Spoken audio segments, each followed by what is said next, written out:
Never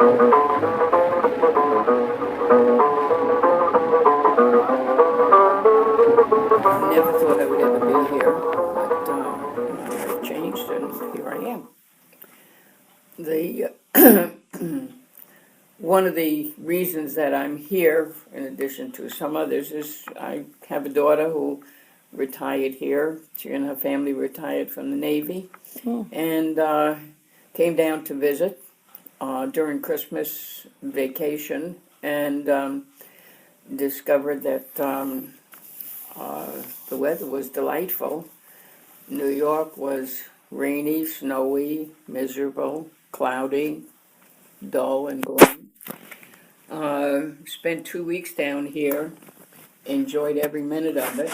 The day we were leaving, as a matter of fact, my husband John was sitting on the veranda enjoying the sunshine on his bare chest, and then we got ready to go to the airport, and when we got off the plane a couple of hours later, the sleet was hitting our face so hard, was even producing blood spots from a blizzard that we walked into. And when we did get home from the airport, and a half an hour trip, I think, took about 3 hours because we got stuck in the blizzard. But when we walked in the door, I looked at John and I said, there's another way of life. We don't have to live here forever.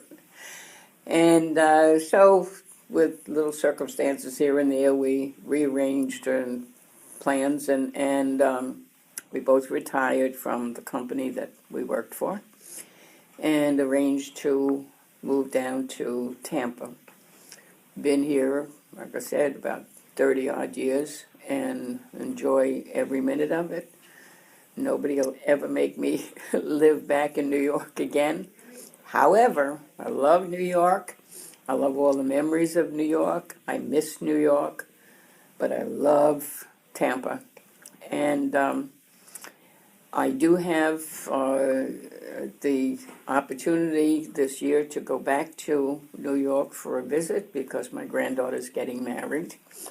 And it'll be in the area that we used to live in, so I'm kind of excited about that because we can go see the old neighborhoods, and well, my kids will be with us, so it's going to be a fun, festive time.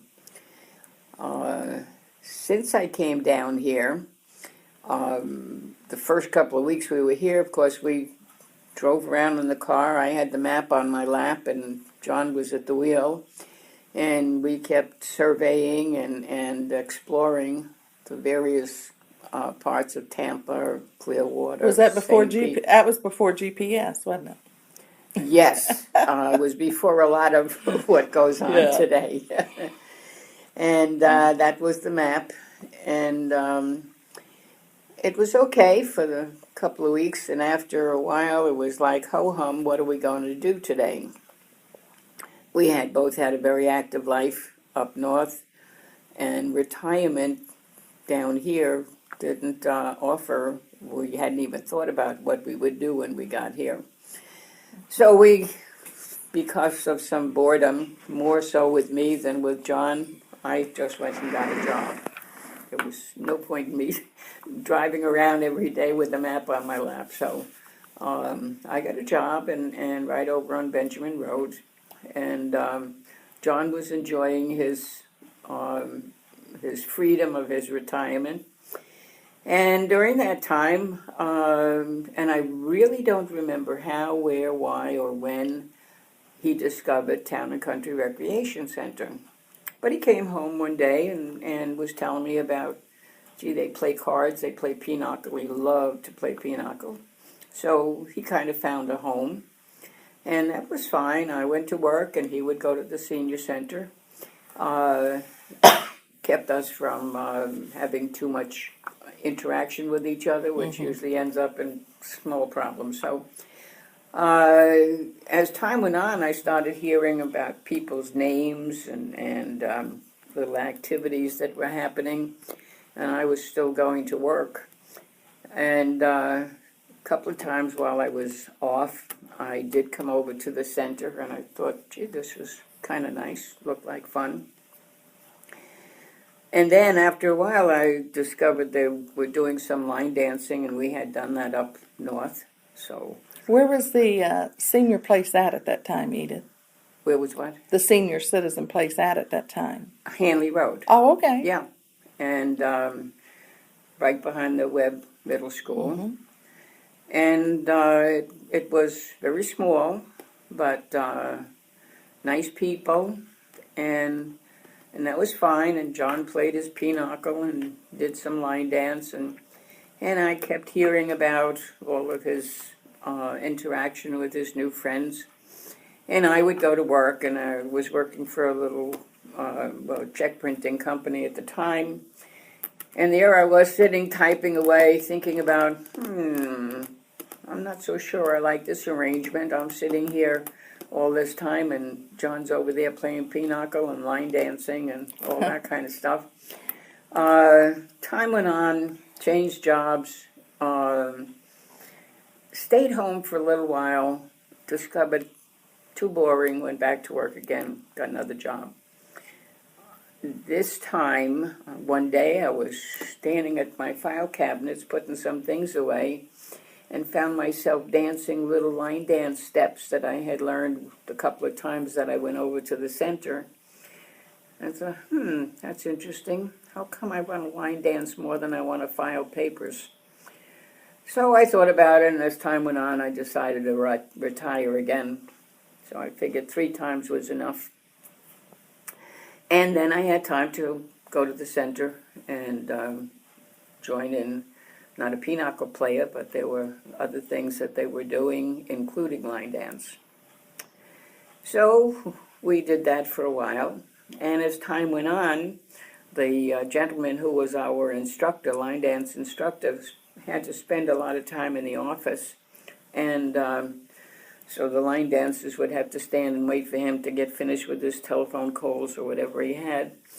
And another lady, Annie, and I would take turns doing the line dancing with the people who didn't want to just hang around waiting for Russell to get finished with his job.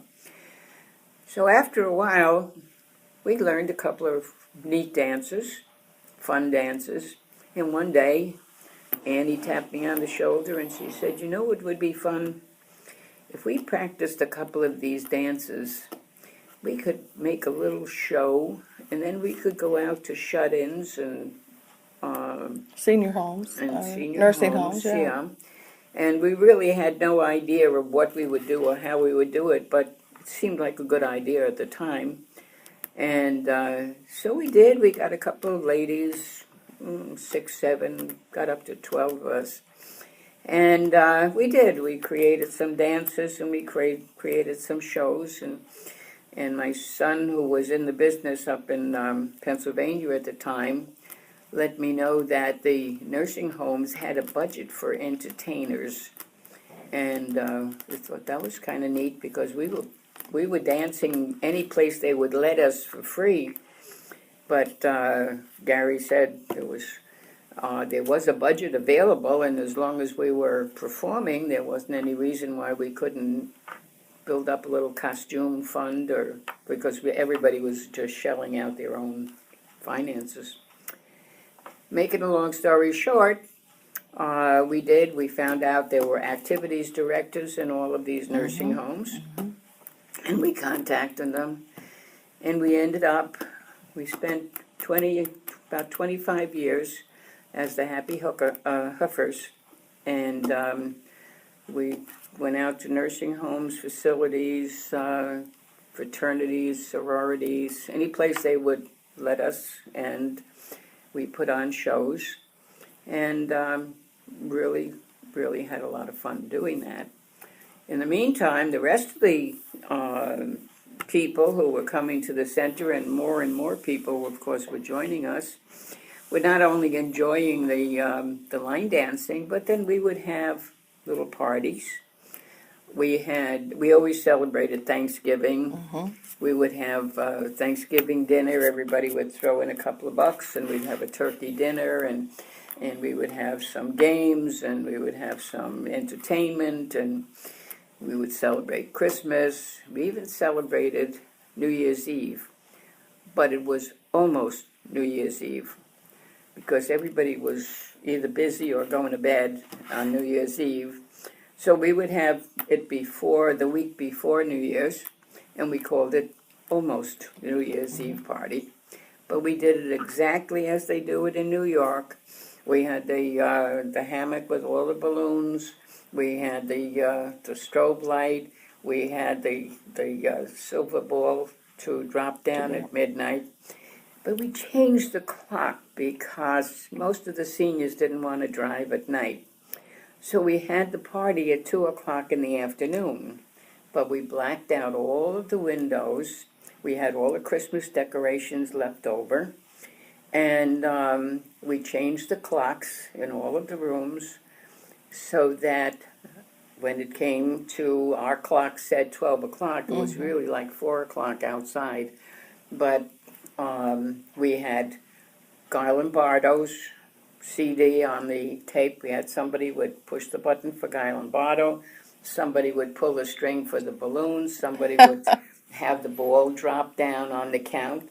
We had, of course, we're not supposed to have alcohol, so we had non-alcoholic champagne. Everybody had a champagne, and we had the countdown. We watched the clock, and when it was 15 seconds to 12, we counted down 14, 13, and so forth. And then everybody had Happy New Year, and Guy Lombardo played the music, and the balloons all dropped. And everybody had to bounce on the balloons because we had surprises in some of the balloons. So everybody wanted to get a balloon that had a surprise in it, silly prizes. But at any rate, so those were our almost New Year's Eve parties. That sounds wonderful. We also had an almost on the beach party where we decorated a whole corner of the room just like it was a beach with the beach chairs, and we had tan blankets that looked like sand, and we had a hobo party. Everybody came dressed like hobos and had a make-believe train, so we had the guys on the hobos on the train. We did have a really great time, and at one point the Hillsborough County built Jackson Springs, where we are now. They built the building, but they didn't really have anything to do with the building. They didn't have anything scheduled for the building. And they had planned on enlarging the Town and Country facility. So the Hoofers picked up from Town and Country on Hanley Road, moved our little program over here to Jackson Springs while they enlarged the building on Hanley Road, and then they had this facility, which was only the one gray building over here, not the gym or any of this part. And we had our line dancing and cards and games and parties and everything in Jackson Springs until Tampa Town and Country building was completed. Then we went over there and we had groundbreaking ceremonies. And our new facility was twice as large as it had been originally.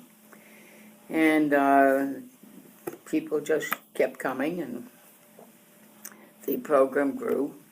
And then we initiated so that we could have a budget, we initiated the name tag program. We've had, we celebrate the birthdays every month. Anybody whose birthday is within that month is invited to their birthday party, and we do that. So we have a lot of things going, and it's all just evolved. None of it was ever planned, but it's all been delightful. A lot of memories, a lot of fun things that we've been through. Someday we'll probably all write books about it. But Sounds like it's started out as a small group, but really has evolved into actually, on a larger scale and of doing of different things. correct. We had originally, the most we had in the room for the line dancing was 30 people, and we thought that was a lot. We had gotten up to about 50 or 60 people over a period of years. More people came, some people leave. But the activities have been varied throughout the years. Somebody comes up with a bright idea, and so now we have another activity. When it came time this year for Hillsborough County, had some new arrangements that they needed to work on, and they enlarged the Jackson Springs area, and which really was originally Tina's idea from way back, but the Hillsborough County thought it was a good idea, and they were able to build a gym, and each year they added something else, and eventually we have now have the dance room and the fitness facility, and that's growing by leaps and bounds because I see a lot coming in there now. yes, and the pickleball people use the gym. Tuesday nights we have the Wounded Warriors play basketball and other games in their wheelchair that is absolutely outstanding. I recommend anybody has a Tuesday evening where they want to do something really, really interesting, come over and watch these gentlemen and ladies do these activities from their wheelchair. So we now have various activities, including our new Mahjong program, and we still take our field trips, and we expect that some 10 years from now there will be other people talking about the things that have happened between now and then. And Oh, I'm sure things will change and new games and That's- whatever. Look at the dancing, how it's came about, and really Correct. and truly how I got involved in it, along with you. You was my first teacher. really, Yes, Yeah. you probably didn't remember that or whatever, but It's it's been over 10+ years. So really, yeah. Well, But that's interesting. we have a lot of people who have been with us 20, 15, 10, 12 years. The newcomers are like 3 years, Yeah. 2 years. We call them babies. Yeah, right. But we always, intermittently, I've always tried to have a little beginner session with people, new people who have never learned, who never danced line dancing before. And we get them started, and then they can move into the other classes and be real line dancers. That's right. That's right. So that's part of my mission, as a matter of fact. It's kept me off the streets and out of trouble. And we also have our own website now. Yes, and getting people to get used to that. Yes, and all of this is going to be broadcast, and we're going to build up. Gary is working very hard at building up the website so that it'll be very enjoyable and informative for all of the seniors. And we encourage all of the seniors, if they have a computer, to please use them or try to learn how to use them. I'm not really a computer person, but I struggle through. I'm not either, Edith. But I do the basics, and I manage to keep up with this new technology, as we all do. Unfortunately, the 6-year-olds and 7-year-olds just have, it just goes along with their initial entrance into our world. Right. And our ABCs is what we did in our world, and now they're into all kinds of technology, and we say, oh my goodness, how come they can do all these things? Well, they're sponges, and Absorb it quickly. yeah, right. So, that's what's happening and what's happened to me in this world of So have you lived in the same neighborhood the whole time that you've been here, the more or 30 less plus years? in the Okay. town and country Okay. area. I just moved from, we had a house, and then we moved away from our pool. That's what we did. We had a house with a pool, and John got tired of taking care of the pool. But there isn't any way to get rid of a pool, so you have to move away from it.